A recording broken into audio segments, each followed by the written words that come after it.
El triunfo del amor, capítulo 5 de Bárbara Cartland. Había sido un consuelo descubrir que las posadas eran cómodas y, en su mayor parte, con muy buen servicio. Los posaderos y las doncellas estaban siempre dispuestos a darles la bienvenida y a recibirlos con ponche humeante, una buena cerveza y comida caliente.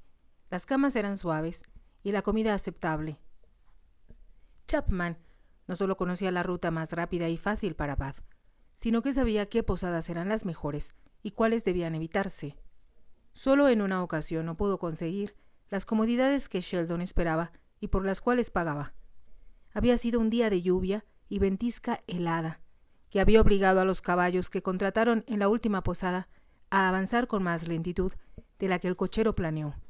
Por fin, empezaba a oscurecer, y cuando la neblina invadió el camino, dijo a Sheldon que no era conveniente que siguieran avanzando. «Veo una posada ahí adelante, señor. Nos detendremos». «Creo que será lo mejor», reconoció Sheldon. «Aunque resulte una posada incómoda. Podríamos tener un accidente si continuamos avanzando después de oscurecer». «Eso es lo que yo estaba pensando, señor», convino Chapman, con aire respetuoso. Se detuvieron en la posada El Cerdo y El Silbido. Se trataba de un antiguo sitio pintoresco, con techos de vigas y grandes hornillas descubiertas. Sin embargo, como la esposa del posadero estaba a punto de dar a luz, éste se encontraba demasiado agitado para darles algo más que una atención muy superficial. Fue entonces que Sheldon descubrió lo eficiente que podía ser su propio personal. Chapman, Francine y Mark se hicieron cargo de la posada. Francine cocinó, Mark sirvió y Chapman encendió el fuego en las diversas habitaciones. Puso ollas de agua a calentar y subió el vino del sótano. «Yo cocinaría para usted, si Francine me dejara», dijo Claire. «Has tenido un día muy pesado», contestó Sheldon, «y te prohíbo que hagas nada más. Pero me gustaría hacerlo. En realidad, soy muy buena cocinera. Papá era muy exigente en ese sentido y, cuando teníamos servidumbre inexperta, yo siempre supervisaba las comidas». «Eso podría resultar útil alguna vez», dijo Sheldon. «Aunque lo considero bastante improbable. Eres una gran dama, recuerda, y debes actuar como tal». Pensó, mientras hablaba, que solo una verdadera dama de origen noble habría actuado como Claire lo había hecho durante el viaje. Nunca se quejaba, jamás se la veía de mal humor, y siempre encontraba algo emocionante en cada alto que hacían. Le encantaba ver la campiña, cuyos árboles blancos de nieve tenían una belleza de cuento de hadas, las pequeñas poblaciones de calles empedradas y las casitas, de color negro y blanco, y techos de paja. Le gustaban también las grandes llanuras que se perdían en la distancia, grises y estériles, bajo el grisáceo cielo invernal. Claire parecía estar siempre sonriente, alegre y divertida. Si Sheldon había temido tener que lidiar con una jovencita mimada e imperiosa, que resentía las incomodidades, la realidad había resultado muy diferente. Al mismo tiempo, todos se sintieron contentos cuando llegaron a la vía Fosse, que se extendía majestuosa sobre un terreno alto, para descender hacia Bath. El camino era uno de los grandes legados que los romanos habían dejado tras ellos.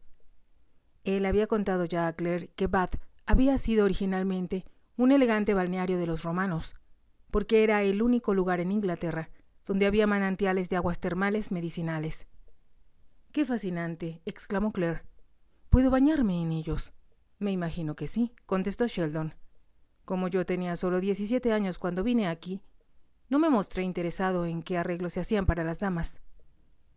«¿No estaba interesado en las mujeres a los 17 años?» preguntó Claire sorprendida. «No particularmente. Los muchachos ingleses maduran después que los chicos del continente. Papá me dijo que había estado muy enamorado. A los 12 años. Tu padre era francés». Claire apoyó la barbilla en una mano y lo miró reflexiva. «Tal vez es un hombre frío y las mujeres encuentran difícil despertar en usted algún entusiasmo». Sheldon la miró con fijeza, pero se dio cuenta de que estaba bromeando. «La vida amorosa de tu tutor no debe interesarte. Me interesa mucho. Me siento muy curiosa». «Pues tu curiosidad va a quedar insatisfecha», dijo él con frialdad. Claire suspiró con fuerza. «Estoy haciendo una lista de los temas acerca de los cuales no debo hablar», respondió. «Pronto llenarán un libro completo y lo publicaré con el título de Máximas para las jóvenes, inventadas por un hombre que no comprende a las mujeres. Sheldon rió, sin poder contenerse. Se preguntó cuántas de las hermosas damas que había conocido en el pasado estarían de acuerdo en que no las comprendía. El problema había sido siempre que las conocía demasiado bien. «Creo que estás tratando de hacerme enfadar, Claire», dijo. «Si continúas haciéndolo, tal vez ejerza mi prerrogativa de tutor y te dé una buena azotaina». Ella lo miró con los ojos entrecerrados, tratando de saber si hablaba en serio. Luego murmuró con voz muy suave: «Eso, cuando menos, demostraría que no es usted del todo indiferente». «¿Te parezco indiferente?», preguntó Sheldon sorprendido. Claire suspiró de nuevo. «Estoy empezando a sentir que soy solo un artículo, una mercancía que está dispuesto a vender al mejor postor. Me pule, me barniza y me pinta, me instruye, me exhorta y me riñe. Pero lo único que le preocupa es cuánto darán por mí». Era una acusación injusta y ambos lo sabían. Pero Sheldon le siguió el juego diciendo con firmeza: «Y, por supuesto, si no encuentro quien te compre, siempre puedo deshacerme de ti a precio de ganga o bien regalarte». Por toda respuesta, Claire le arrojó un cojín. Eran las primeras horas de la tarde cuando llegaron a una parte desolada de la campiña, donde no había casas, ni ganado pastando, ni campos de labranza. Solo se veían llanos áridos, con pequeñas arboledas aisladas. Parecía que estuvieran en el norte de España, y no en Somerset, pensó Sheldon. Y era difícil imaginar que en esas desoladas y deprimentes llanuras estuvieran a menos de 20 kilómetros de las frivolidades de Bath. Había empezado a llover, y él detuvo el carruaje para sentarse adentro, al lado de Claire, dejando solo a Mark sentado junto a Chapman en la última parte del viaje.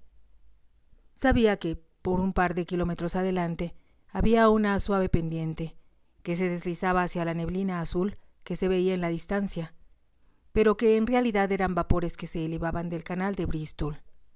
Cuando subió al interior de la carroza, Francine hizo ademán de bajarse, pero él la detuvo. «Está empezando a llover, Francine», dijo Sheldon, «y hace mucho frío.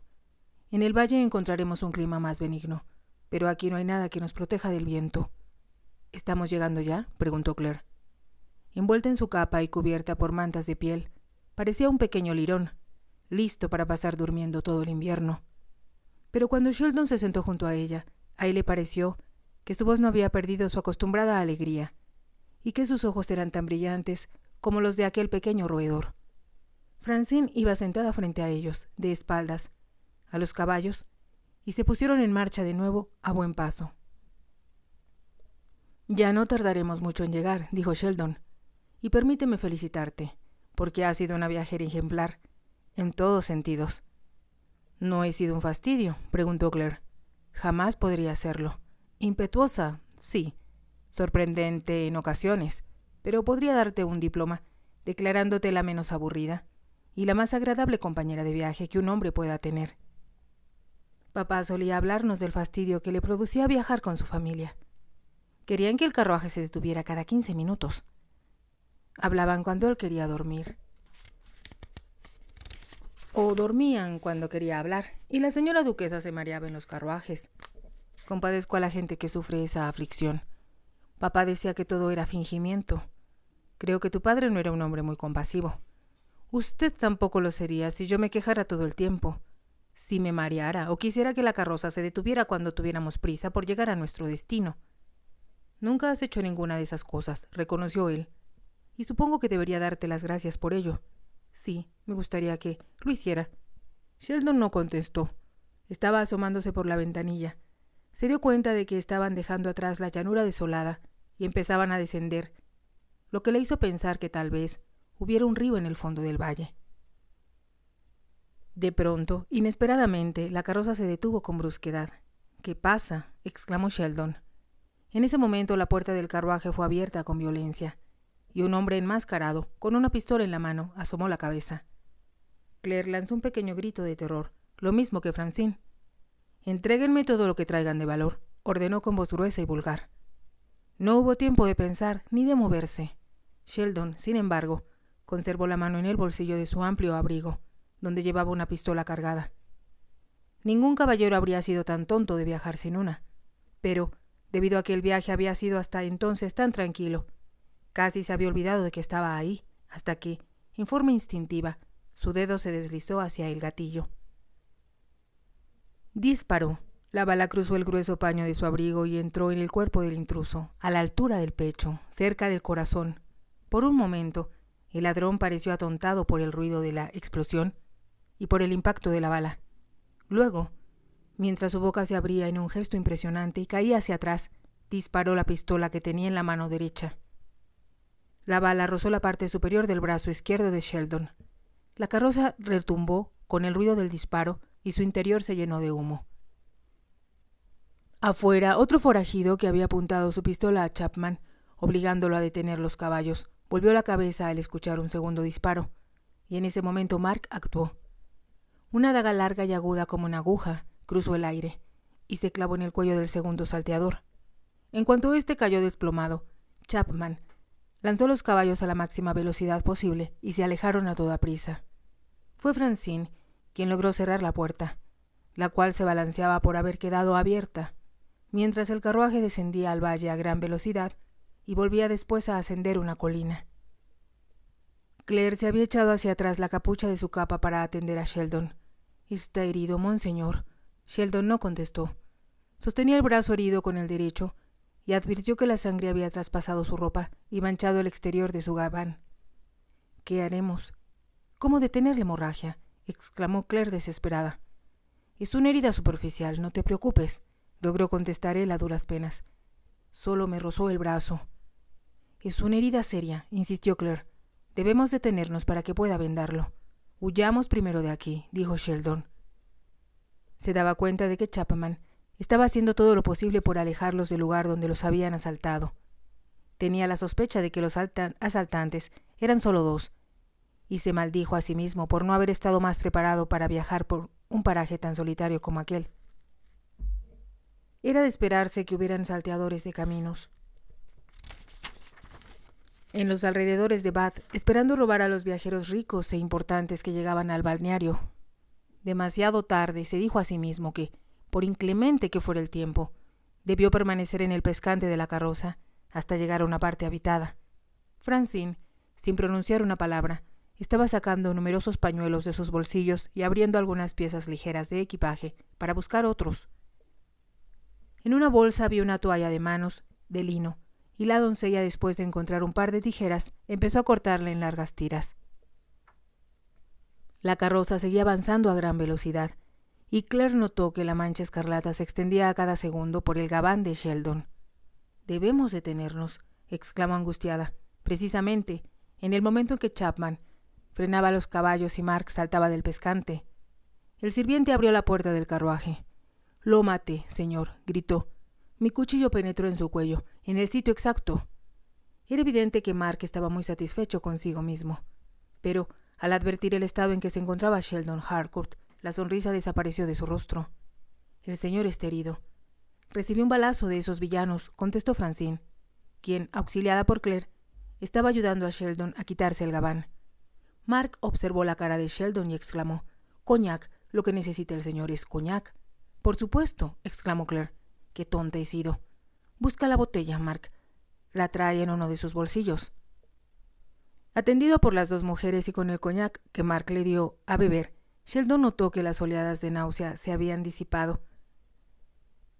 Después que Francine le aplicó una compresa hecha con pañuelos y le vendó hábilmente el brazo, estaba sonriendo y tratando de tranquilizar a Claire.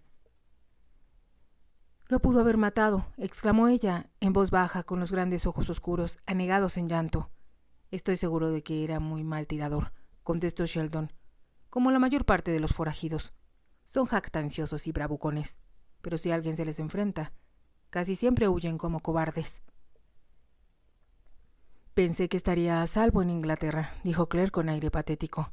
«En Francia amenaza la guillotina, pero aquí, ¿cómo los llaman? Hay salteadores de caminos. Rondan en los caminos solitarios cercanos a las grandes ciudades. Algunos roban a pie y otros a caballo», explicó Sheldon. «Creo que esos hombres tenían caballos, señor», intervino Mark. «Vi dos atados a un árbol, en la distancia, pero ello no me llamó la atención». «Debía haber ido sentado afuera», murmuró Sheldon. «Tal vez sea mejor que lo haga el resto del camino». No hará tal cosa, exclamó Claire. Dé a Mark su pistola. Él volverá a cargarla y la llevará consigo. Es muy buen tirador. Papá le enseñó a tirar para que pudiera protegernos a mamá y a mí cuando nos quedábamos a solas en nuestra casita. Siempre tuvimos miedo a los ladrones. Sheldon no parecía dispuesto a discutir, por lo que Claire tomó la pistola del bolsillo de su gabán y se la entregó a Mark. Ahora, vámonos a toda prisa a Bath, dijo. Mientras más pronto lleguemos, será mejor. Necesitamos buscar a un doctor que atienda a Monseñor. Partieron de nuevo, aunque resultó difícil transportar a Sheldon con comodidad. Lo rodearon de cojines, pero Claire, que lo contemplaba preocupada, notó cómo apretaba los labios cuando las ruedas chocaban contra una piedra, o los caballos hacían saltar la carroza. La botella de coñac estaba casi vacía cuando, después de largas horas, la carroza avanzó por las calles empedradas de las afueras de Bath.